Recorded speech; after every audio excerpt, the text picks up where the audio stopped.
영원토록 누구나 의지하시겠다고요? 찬양 들으셨어요? 어느 분은 눈을 지그시 감고 감상하는 분이 있는가 하면 어느 분은 부러지게 쳐다보면서 그 찬양 속에 동참하고 싶은 열정이 역력한 모습을 제가 뵀습니다. 다시 한번 하나님 은혜 가운데 오늘 귀한 안식일 함께함 인해서 감사합니다. 제가 왜 왔다고요? 장로님이 저를 소개하면서 디딤돌 프로젝트를 잘하고 있는지 확인하러 왔다고 그러는데 저 절대 그런 거 아닙니다. 제가 학교에 있으면서 오해를 워낙에 많이 받습니다. 제가 가면 꼭 감시하러 간 것처럼 그렇게 오해하시는 분들이 많은데 전혀 그렇지 않습니다.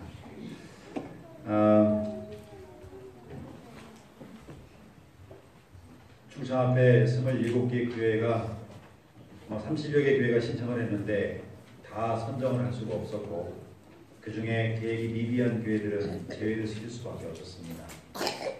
그래서 27개 교회만이 선정이 돼서 이 사업을 진행해 나가는데 우리 선곡교회의 이 프로젝트의 제목이 뭐라고요? 자, 다 같이 한번 읽겠습니다. 시작! 어제 밤과 오늘 아침에 제가 여기 오면서 이 건물을 보면서 얼마나 감격이 벅찼는지 여러분들은 그 감격 때문에 매일매일 어떻게 사는지 모르겠어요. 오면서 교회 모습을 보면 기분이 너무 좋지 않습니까? 이쪽 동네만? 저는 사실 뭉클했어요. 어제 저녁에도 뭉클했고 오늘 아침에도 뭉클했고 이 기분을 매 순간마다 교회 올 때마다 느끼는 우리 교우님들의 기분은 어떤 기분일까? 참 제가 새로운 생각들을 하게 됐고 제가 박철수 목사님을 사실은 잘 몰랐는데 박철수 목사님이 이 성도에 오시면서 박철수 목사님이 계시다는 걸 알았어요. 근데 박 목사님의 특징은 아무리 힘들어도 싱글벙글입니다. 여러분들 그렇게 안 느끼셨나 봐요? 힘드셔도 싱글벙글인데 그 이유가 뭘까? 저는 그 이유가 성령께서 함께 하시기 때문에 그런 것이다 라는 생각을 나름대로 해봅니다. 성령께서 함께 하지 아니하시면 그런 일들이 과연 가능할까?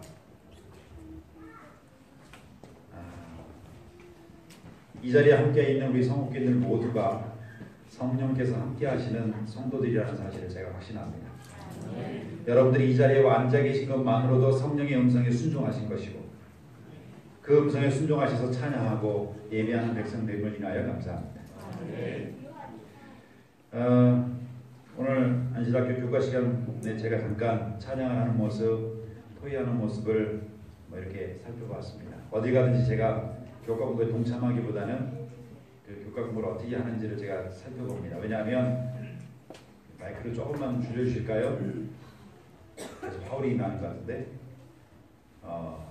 토의를 어떻게 하라고 학회에서 지도하고 권면하는 입장이다 보니 학회에서 지도하고 권면하는 대로 교회가 하는지를 제가 체크를 안 해볼 수 없습니다. 그러다 보니까 쭉 하는 모습을 봤는데 찬양도 너무 감동적이었고 교과반도 역시 은혜롭게 진행되어가는 모습을 제가 여러 교과반을 사진을 찍으면서 확인을 했습니다. 여러분들이 움직여가는 이 교과 공부반의 모습을 보면서 이 반이 다겠지?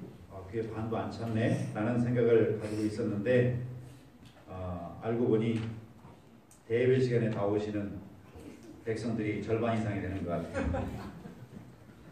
물론 밑에 층에 계셨겠죠? 제가 그렇게 이해하겠습니다.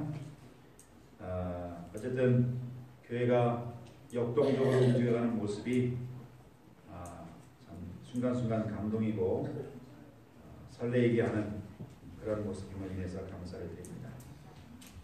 어제 제가 저녁에 5가지를 말씀드렸습니다. 전도하기보다 먼저 뭐 하는 교회? 뭐 하는 교회요? 사역하는 교회가 되기 위해서 이런 모습으로 교회가 바뀌어가야 된다라고 말씀을 드렸습니다. 제가 다시 반복하지는 않겠습니다. 오늘은 그 말씀에 이어서 두세 가지를 더 말씀드리고 오늘 저에게 맡겨진 시간들을 마무리하고자 합니다. 어제 읽었던 본문의 말씀을 한번 다시 읽겠습니다. 내가 진실로 시작. 내가 진실로 너희에게 이르노니 나를 믿는 자는 나의 하는 일을 저도 할 것이요. 끝까지 읽겠습니다. 나를 믿는 자는 나의 하는 일을 저도 할 것이요. 주님을 믿는 우리 성교회 성도들이 죄의 일을 감당하는 놀라운 특권을 부여받았다는 사실에 감사하시길 간절히 바랍니다. 이 교회를 섬기는 일이 또 지역에서 우리 하나님의 피로 산 영혼들을 섬기고 그들을 향하여 우리의 마음을 펼치는 일들이 내가 잘나고 내가 많고 내가 똑똑해서 하는 일이 아니라 주님께서 우리에게 맡겨주신 사명이고 사역이라는 사실을 기억하시길 간절히 바랍니다. 그래서 저는 항상 강조합니다. 사정에 따라 사는 그리스도인들이 아니라 사역을 따라 사는 그리스도인들이 되었으면 좋겠다. 오늘 저와 여러분들은 형편과 처지를 따라 사정에 따라 사는 백성들이 아닙니다. 이미 주님을 알고 이 교회를 알고 하늘을 아는 이상 오늘 저와 여러분들은 사정에 따라 사는 사람들이 아니라 뭐에 따라 사는 사람이요? 사명을 따라 사는 사람. 나는 따라합시다. 나는 사명을 따라 사는 백성이다. 그 사명이 있었기에 이 위대한 역사를 우리 성국교회는 이루신 것입니다. 사정을 고려하고 사정을 생각하고 사정을 고민했다면 이런 역사를 이룰 수 없었을 것이라고 저는 그렇게 생각합니다. 여러분들이 헌신하고 사역이 무엇인지를 알고 그 사역의 중요성과 그 사역에 포함되어야 할 사명감이 투철한 우리 성국교회였기에 이 엄청난 역사를 이루었음을 인해서 하나님을 찬양합니다. 진정한 사과나무의 열매는 무엇일까요? 저는 네모를 좋아합니다. 자, 오늘도 네모로 시작합니다. 진정한 사과나무의 열매는 네모이다. 사과나무의 진정한 열매는 사과 열매가 아니라 다른 사과나무이다.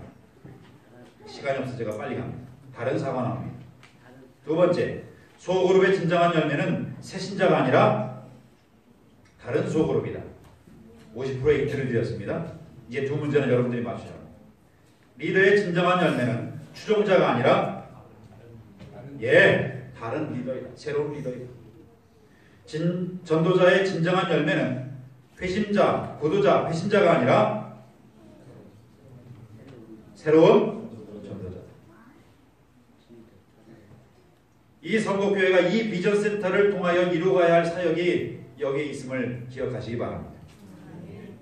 한 명의 영혼을 구하고 한 명의 영혼을 그리스도로 인도하는 것이 여러분들의 사명이기 전에 그들로 하여금 또 하나의 사명자를 만들어가는 사역이 여러분들과 저에게 맡겨진 사역입니다. 과일의 열매는 새로운 가지에 맺힙니다. 큰 가지에 맺히는 게 아닙니다. 물론 큰 가지라고 하기가 좀 이상한데 묵은 가지가 있어야만 새 가지가 나오는 게 분명합니다. 이 성도교회에 새로운 가지가, 새로운 싹이 돋아나면 그 싹으로 하여금 새로운 열매가 맺을 수 있도록 지도하시고 관리하시고 관계하시기 바랍니다. 그것이 이 사역을 성공적으로 이끌어가는 일들이 될 것입니다. 자, 사역하는 교회가 되기 위해서, 사역하는 성도교회가 되기 위해서 오늘은 첫 번째로 친교 공동체에서 사역 공동체로 변화가 일어나야 된다는 것입니다. 우리의 패러다임의 전환이 필요한데 친교 공동체에서 선교 공동체로 바뀌어가는 것입니다. 교회 안에서 가족적인 분위기를 중요시하는 것은 매우 좋은 일입니다. 성도 간의 친교를 나누고 친목을 다지는 것은 물론 필요한 것입니다. 예수님께서도 너희가 나를 사랑하면 내 뭔 줄 알 것이라? 너희가 나를 사랑하면 너희가 열매를 많이 맺히면 똑같은 말인데요. 왜 대답을 안 하시죠? 내 뭔 줄 알 것이라? 제자인 줄 알 것이라. 사랑하는 것을 보면 너희가 내 백성이고 내 제자인 줄 알 것이라는 사실을 예수님께서 말씀하셨기에 우리가 그 사랑의 관계를 맺어가는 것은 대단히 중요합니다. 그러나 기억하십시오. 교회는 개 모임이 아닙니다. 개가 뭐예요? 화면에 보니까 개가 뭐냐고 이렇게 적으라고 그러는데 저게 아니에요. 개가 뭐예요? 은행이 없을 때 목돈이 필요한 사람들끼리, 뜻이 맞는 사람들끼리 모여서, 그죠? 뭔가 마련해서 큰 일을 도모하고자 했던 그 모임입니다. 그 모임에는 마음이 맞고 생각이 맞고 뜻이 맞는 사람들끼리 모이는 것이고, 그 생각이 맞지 않으면 그 모임에 들어올 수 있다 없다? 그런데 교회는 그래서 개모임이 아닙니다. 이 교회는 뜻이 맞고 마음이 맞는 사람들끼리 모인 것이 아닙니다. 천양집반 각양각색의 생각과 마음이 따로따로인 백성들이 다 모인 것입니다. 그러니 어쩌면 교회가 문제가 많아요? 대답 왜 안 하세요? 성옥교회는 그렇지 않은가 봐요. 제가 볼 때는 교회가 문제가 참 많아요. 그런데 감사한 것은 그 많은 문제를 누구 때문에 하나가 되게 하는 거예요? 아멘? 누구 때문에요? 하나님. 그래서 이 교회는 하나님 때문에 모인 곳이에요. 생각이 같아서 모인 게 아니고요. 그래서 때로는 이 교회 안에 모이는 모임들이 친교를 위한 모임으로 장로회, 집사회, 도로가회, 산악회 이렇게 친교를 위한 모임으로 모일 수는 있지만 그것이 절대적인 것이 돼서는 안 된다는 거죠. 장로회에 모일 때는 다른 분들 와서 같이 식사하면 안 돼요? 아니, 식사할 수 있어요. 집사회 모일 때 다른 분들 같이 오면 안 돼요? 올 수 있어요. 다만 회의는 따로 하시더라도 교제가 있고 사귐이 있는 모임에는 함께하는 모임과 그룹이 되어갈 수 있는 교회가 되기를 간절히 바랍니다. 청년들만 모이는 거 분명합니다. 그런데 정말 그들이 뭔가 사역을 위해서 그들끼리만의 연합이 필요할 때는 그렇게 할 수 있겠지만 그렇지 않을 때는 우리 장원들도 가서 격려할 수 있고 집사님들도 가서 도움을 줄 수 있습니다. 제가 아는 한 교회에, 이게 우리 교회는 아닙니다, 찬양대가 있었습니다. 이 찬양대가 정말 찬양을, 오늘 이 앞에 찬양을 하는 모습 보니까 제복만 안 입었을 뿐이지 시온산의 찬양대와 똑같은 모습을 제가 봤습니다.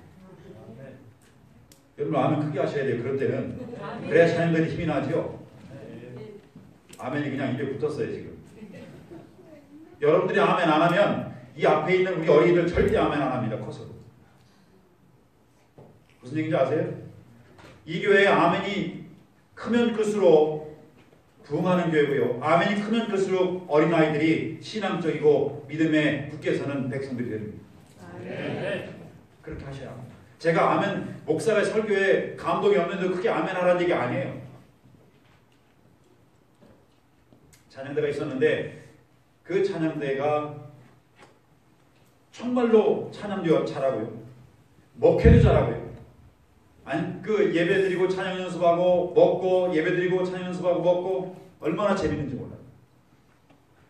그런데 새로운 목사님 오자마자 그 찬양대를 없애버렸어요.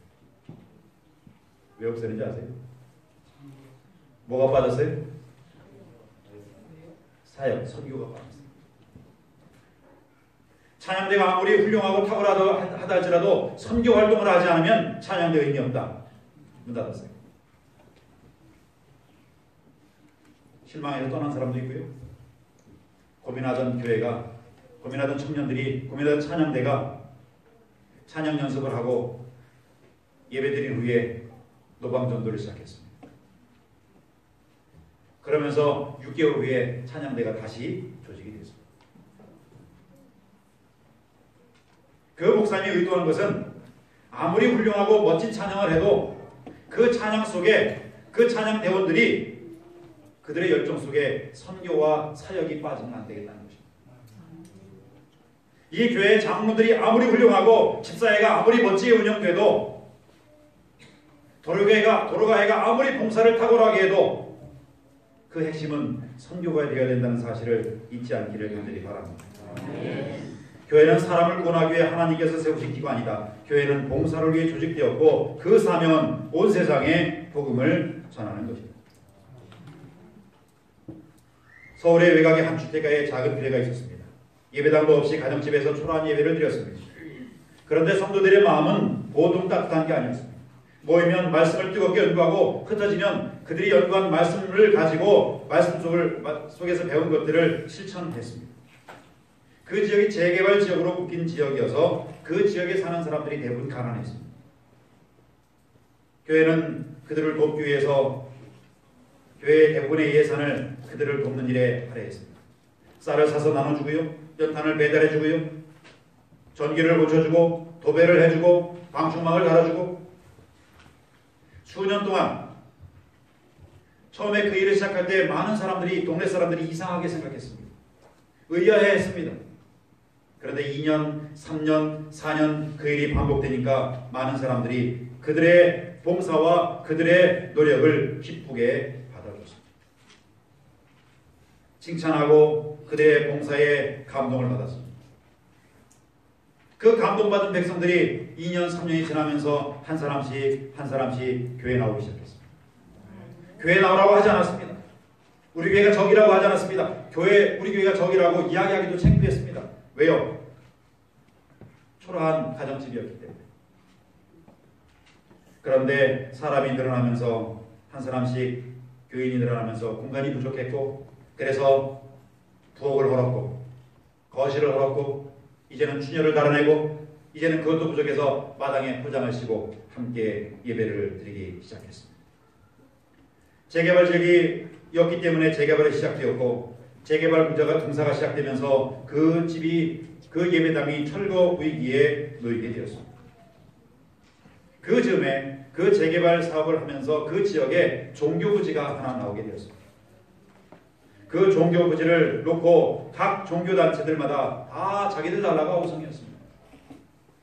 그런데 그렇게 아우성되는 그들을 어떻게 할까 고민하던 구청이 안 되겠다, 주민투표에 붙여야 되겠다라고 결정을 했습니다.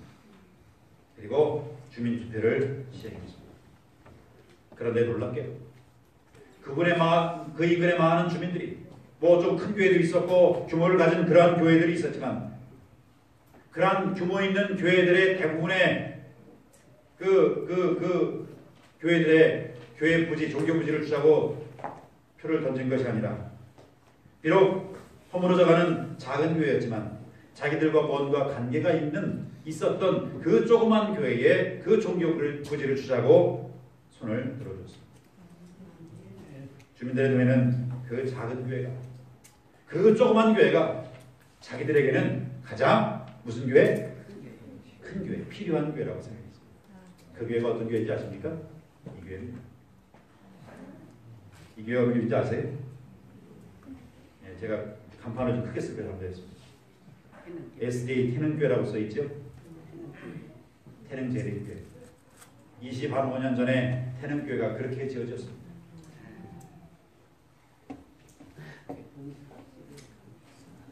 교회가 신교 공동체를 넘어서 선교 공동체가 되고 지역사회와 연결되어 사람들의 필요를 채워줄 때 그 지역사회에서 가장 큰 영향을 미칠 수 있는 거죠. 어쩌면 제가 이 설명을 드리는 것이 이 선곡교회에는 사실은 부색한 일입니다. 이미 이 선곡교회는 그 일들을 감당하고 있음을 인해서 감사합니다. 사람들은 우리가 얼마나 그들에게 관심이 있는지 알 때까지 우리가 얼마나 알고 있는지 관심이 없습니다. 우리가 먼저 다가가지 않으면, 우리가 먼저 손을 펴지 않으면, 우리가 먼저 가슴을 열지 않으면 세상 사람들은 우리에게 아무런 관심도 없습니다. 선자는 이렇게 말씀합니다. 그리스도께서 사랑하신 것처럼 사랑한다는 것은 언제 어디서나 친절한 말과 유쾌한 표정으로 이기심이 없는 모습을 보이는 것을 말합니다. 이게 박주스 목사님 모습입니다. 저는 개인적으로 그렇게 생각합니다. 언제나 이기심이 없는 모습, 항상 웃음으로 대하시는 유쾌한 모습, 그것이 우리 성도들을 감동시켰고 그것이 지역의 많은 사람들을 감동시키는 또 하나의 성령의 감동하심이라고 저는 그렇게 믿습니다. 그럴 일은 없겠지만 어느 날 갑자기 선곡교회가 사라진다면, 어느 날 갑자기 이 비전센터가 사라진다면 어떤 일이 날까? 자, 그럴 일은 없겠지만 어느 상황이 벌어질지 여러분들 한번 생각해 보십시오. 객관식으로 질문을 드리겠습니다. 첫째, 해변에 등대가 없어진 것처럼 아쉬워할 것이다. 별로 느낌이 없네요. 저는 성북교회가 이런 교회라고 생각합니다. 이 교회는 아마도 많은 사람들에게 도움을 주는 교회라고 생각하는 교회일 것입니다. 정신적으로 의지가 되는 교회, 일가 친척이 없는 사람들에게 도움을 주는 교회, 장애인과 어려움을 당하는 사회 소외계층에게 은혜를 베푸는 교회, 집수리도 해주고 목장도 달아주고 연탄도 날라주고.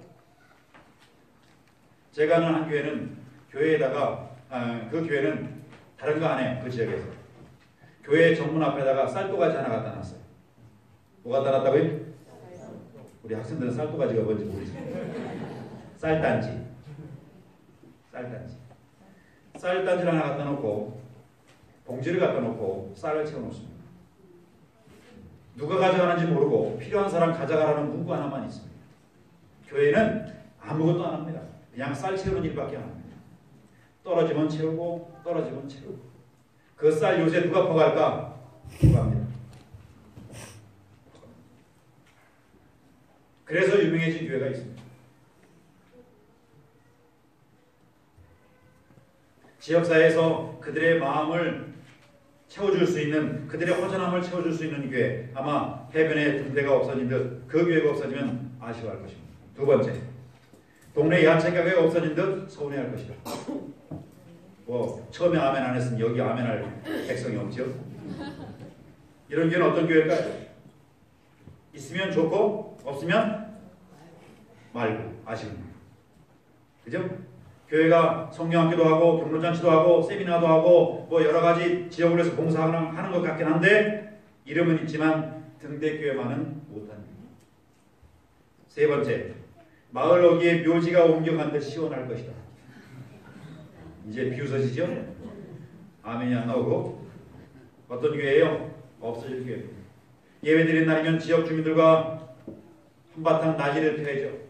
차가 많이 들어오고 뒤엉켜서 통행에 불편함을 주고 가끔씩 찬양을 하는데 동네 사람들이 시끄럽다고 소리 지르고 평일에 주차장 개방해 줄 줄 알았는데 개방도 안 하니까 동네 사람들이 난리 났고 교회 때문에 목값만 떨어져요? 교회 때문에 못 떨어져요? 집값만 떨어지고. 이런 교회. 어떤 교회예요? 묘지 같은 교회. 뭐 이런 교회는 뭐 우리 성북교회는 상관이 없으니까 느낌이 안 오죠? 네 번째, 아무도 신경 안 쓰고 교회가 없어지면 무관심할 것이다. 한마디로 말해서 있으나 많아. 이 네 교회 중에 성북교회가 어떤 교회가 되어가기를 원하는지 여러분들 스스로 답을 찾아가긴 안 됩니다. 두 번째, 예배 중심적인 교회보다 사역 중심적인 교회가 되자는 것입니다. 우리 제철하시기 재림교인들은 제가 말이 빠른 거 이해하십시오. 시간 안에 끝내려고 지금 애를 쓰고 있습니다. 재림교인들은 안식일에 예배에 참석하는 것으로 우리의 신앙의 의무를 다했다고 생각하는 백성들이 대단히 많습니다.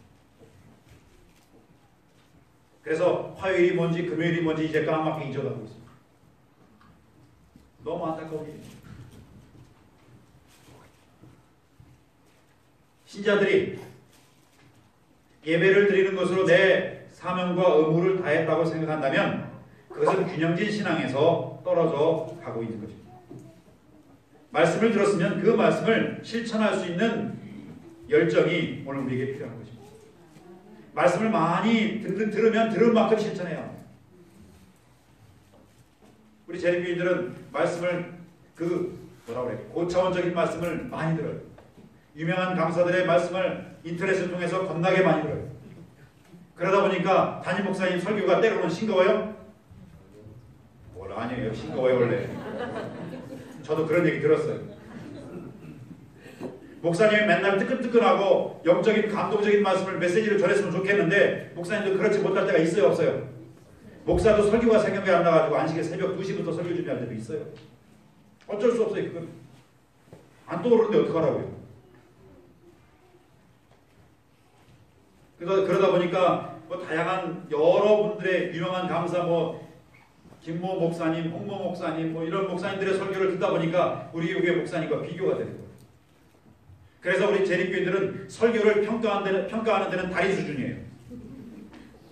그런데 설교를 실천하는 일에는 미안하지만 성옥교회는 아닐 수 있어요. 거리 수준이에요. 무슨 얘기인지 이해하실 거죠? 바람직한 모습이 있다면 말씀을 깨닫고 듣고 깨달았으면 실천하는 열정이 오늘 우리에게 필요한 것입니다. 담임 목사님의 설교가 아무리 맹숭맹숭하고 아무리 싱거워도 그 말씀 속에서 성령의 음성으로 다가오시는 말씀을 가슴속에 품게 되길 간절히 바랍니다. 저희 어머니가 집에 가면 저한테 하는 소리가 있습니다. 야, 교회 못 가겠다. 왜요? 목사님 설교하는데 맨날 나한테 하는 것 같다. 제가 그래서 뭐라고 할게요? 목사님 설교 제일 잘한다고 그랬어요. 성령의 음성으로 어머니 마음을 찌르고 어머니 생각을 찌르는 그 설교 말씀이 있다면 어머니 그 말씀이 실천에 옮겨져야 될 말씀이라고 생각하시면 됩니다. 라고 제가 그렇게 말씀드립니다.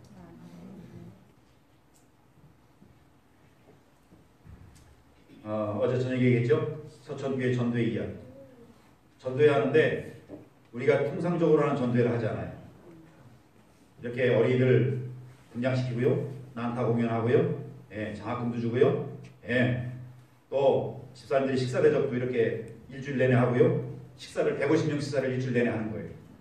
뷔페도 만만한 뷔페가 아니에요. 한 20가지 식사를 준비합니다. 그리고 여기 식사하는 사람들 이 사람들 다 구도자예요. 그리고 이렇게 모여서 전도해요. 의자가 없어서 간의의자 보이죠? 간의의자 보고. 이 교회가 말씀을 듣고 그 말씀을 사역에 적용하는 교회의 한 모습입니다.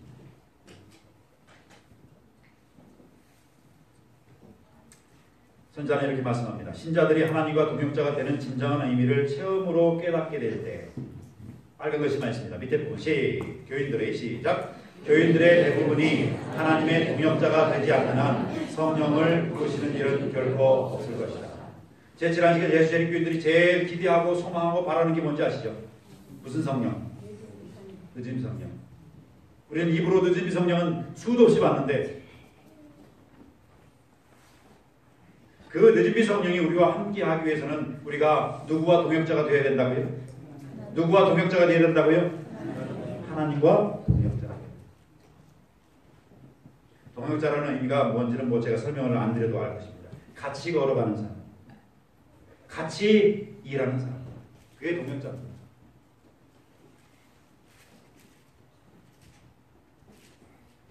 예, 마지막으로 제자도가 살아있는 교회가 되어야 된다. 제자도가 살아있는 교회가 되어야 된다. 그리스도의 품성을 닮은 품성을 개발하는 지름길은 어디에 있는가? 여기 화면에 보면 나와 있습니다. 하나님께서는 우리의 도움 없이도 죄인을 구하시는 당신의 목적을 이루실 수 있으셨다. 그러나 그분의 품성과 같은 품성을 개발시키기 위해서 우리는 그의 사업을 분담해야 한다. 우리의 품성 개발을 위해서 뭐 해야 된다고요? 뭐 해야 된다고요? 그분의 사업, 그분의 사역을 감당해야 된다. 시골 생활하고 채식하고 그렇게 하지 말라는 얘기가 아니라 우리의 품성과 직접적으로 밀접한 연관이 있는 것은 주의 사역을 감당을 같이 하느냐 같이 하지 않느냐에 달려있다는 거죠. 예수님께서 제자들을 사역자로 제자들을 키우실 때에 사역자로 부르자마자 그들이 예수님의 마음에 쏙 드는 사역자가 됐었습니다. 그렇죠? 네. 집중하셔야 돼요. 제가 엉뚱한 소리 할 수 있어요. 예수님께서 그들을 제자로 부르실 때에 예수님께서 그들에게 가르치시고 그들에게 제자로서의 모습을 갖게 하기 위해서 제일 많이 하신 게 뭔지 아세요? 네, 기도. 또 보여주는 것이었습니다. 예수님께서 제자들에게 교리 안 가르쳤습니다. 안 가르쳤다? 안 가르쳤다기보다는 교리 가르쳤다는 표현이 성경에 나오지 않습니다. 예수님께서 제자들 데리고 다니면서 성경을 이렇게 가르쳐야 돼 라고 말한 것 없습니다. 예수님께서 제자들을 데리고 다니면서 제일 많이 보여주신 것은 어떻게 사랑하는지, 어떻게 봉사하는지, 어떻게 희생하는지, 어떻게 그들을 위해서 내 모든 것들을 내놓는지, 어떻게 기도하는지. 그래서 그들의 품성이 한꺼번에 변했죠. 예수님께서 십자가에 돌아가시는 그 순간까지 변하지 않았어요. 그래도 예수님은 끝까지 그들의 품성을 바꿔주기 위하여 여전히 모본을 보여주셨습니다. 사랑하는 우리 지도자들이시여, 사랑하는 우리 지도자님들이시여, 여러분들의 삶 속에 여러분들의 품성을 보여줄 수 있는 은혜가 함께하기를 간절히 바랍니다. 예수님께서 제자들을 파송하셨을 때에 품성이 완전해서 파송한 게 아니었습니다. 어떤 분은 그래요. 그러면 품성이 완전하지 않으면 전도 못하겠네요. 아니에요. 그거 아니에요. 제자들이 여전히 품성이 완전하지 않았지만 그들은 주님의 사역을 시키는 대로 감당하면서 그들의 품성이 변해갔습니다. 그리고 십자가 이후에 그들의 품성이 어떻게 변했는지 우리는 너무 잘 압니다. 그것입니다. 오늘 저와 여러분들의 품성이 완전히 변하진 않았지만 오늘 주님의 사역을 감당하다 보면 베드로처럼, 요한처럼, 야고보처럼 여전히 우리는 우리의 품성에 결함이 있을지라도 사역의 현장에 그리스도의 사역에 동참하다 보면 우리의 품성의 변화를 이루어갈 수 있을 것입니다. 품성은 사역의 기초이며 사역은 품성 변화의 첫 변이다라고 하는 것입니다. 그러면 그 제자도가 무엇이냐? 첫째는 그리스도의 참 제자는 자아를 부인한다는 것입니다. 제가 시간 없어서 성경처럼 읽지 않겠습니다. 제자 훈련이라고 하는 것은 말씀드린 것처럼 교리를 가리키는 게 아닙니다. 품성을 보여주는 것입니다. 내가 가지고 있는 품성을, 주님의 품성을, 내가 주님으로부터 감동받은 품성을 나타내는 것입니다. 그게 제자 훈련입니다. 자아를 부인하고 자기를 부인하고 자기 십자가를 지고 따른다는 의미가 무엇일까? 그것은 예수님처럼 자기를 낮추는 것입니다. 자신을 낮추사 뭐하기까지 복종하셨다고요? 죽기까지 복종하셨다. 오늘 그리스도인으로 그런 역할을 감당할 수 있는 우리가 되기를 간절히 바랍니다. 1982년 1월에 미국 워싱턴 DC의 달라스 국제공항을 이륙한 비행기 하나가 있었습니다. 오후 4시가 돼 폭설로 인해서 공항이 마비되었다가 오후 4시가 돼서야 비행기 하나가 이륙을 했습니다. 그런데 첫 비행기 보잉 737기가 이륙하는 순간에 이륙한 지 23초 만에 그 비행기가 공항 옆에 있는 다리로 포함해서 79명의 탑승자 중에 73명이 그 찬찬 얼음물 속에 장사되고 말았습니다. 즉시 출동한 경찰이 헬기를 동원해서 그 강물 속에서 살아남아서 사투를 벌이고 있는 그들을 구조하기 위해서 구명정을 내렸습니다. 타이어처럼 동그란 튜브 있죠? 그 구명정을 내렸습니다. 근데 그 구명정이 내려가서 그 물에 닿자마자 그 구명정을 잡은 사람이 그 구명정을 잡고 자기가 타는 것이 아니라 옆에 사람에게 양보를 했습니다. 또다시 구명정을 내렸습니다. 또다시 양보합니다.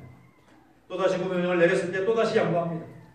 그렇게 해서 5명에게 계속 그 구명정을 받아들고 양보를 계속했습니다. 그리고 마지막으로 그 구명정이 그 양보하던 사람을 구조하려고 내렸을 때에 그 사람은 이미 물속으로 가라앉고 말았습니다. 그 당시 촬영한 영상과 목격자들의 증언을 토대로 그 양보한 사람이 누구인지를 신원을 알아보기를 원했습니다. 그 사람의 신원은 알랜드 윌리엄스였습니다. 크리스찬이었습니다. 생존자들의 증언에 따르면 그 윌리엄스 씨는 그가 목숨의 한계를 느끼는 그 차지찬 환경 속에서 그 속에서도 끊임없이 그의 입에서는 주기도문을 배우고 있었다는 것입니다. 뜻이 하늘에서 이루어진 것 같이 땅에서도 이루어지리라. 주여 나의 연약함을 시험에 들지 말게 하옵시고 나의 연약함을 인하여 시험에 들지 말게 하옵시고 악에서 구하옵소서. 그를 포함한 희생자들의 합동 장례식이 전국의 TV를 통해서 방영될 때에 레이건 대통령이 윌리엄스의 희생에 경의를 표하면서 그 영정 앞에서 거수 경례를 하는 모습을 보고 온 국민이 뜨거운 눈물을 흘렸습니다. 그 이듬해에 1983년 워싱턴 DC 당국은 그 부서진 14번가 다리라고 부르지 아니하고 아일랜드 윌리엄스 기념다리라고 명명했습니다. 자아를 부인한 참 제자의 모습은 사람들에게 감동을 주고 하나님께 영광을 돌리게 합니다. 사랑하는 우리 성목교 성도 여러분들이시여, 여러분들이 자아를 부정하는 그 제자로서의 삶이 많은 이들을 하나님께 영광 돌리는 모습으로 만들어가게 될 것입니다. 두 번째, 제자는 말씀 안에 거하고 진리 안에서 자유를 누립니다. 세 번째, 참 제자는 고난을 견딥니다. 성도들의 인내가 주의 귀한 사역을 감당하면서 여러분들에게 다가오는 수없이 많은 비난과 때로는 손가락질과 때로는 고통스러운 표현들을 넉넉히 감내할 수 있게 되기를 간절히 바랍니다. 하나님께 엄청나게 많이 헌신했는데도 불구하고 그 헌신이 알아주지 않는다고 실망하지 않게 되기를 간절히 바랍니다. 주님께서도 귀신으로 오해받았던 적이 성경에 나옵니다. 제가 시간이 없어서 설명을 안 드립니다. 그래도 주님은 참으셨습니다. 네 번째, 참 제자는 형제를 사랑합니다. 서로 사랑하면 뭔 줄 알 것이라고요? 제자인 줄 알 것이라고. 다섯 번째, 참 제자는, 우리 꼬마가 한숨 쉬어서 빨리 끝내야 돼요. 참 제자는 과실을 많이 맺습니다. 참 제자는 사랑하지만 참 제자는 과실을 많이 맺습니다. 우리 재림교회들에게 마침 맺혀야 될 두 가지 열매가 있다고 그러죠. 하나는 품성의 열매이고 하나는 영혼의 열매이고. 그런데 품성의 열매가 맺히지 않으면 영혼의 열매는 맺힐 수 있다 없다?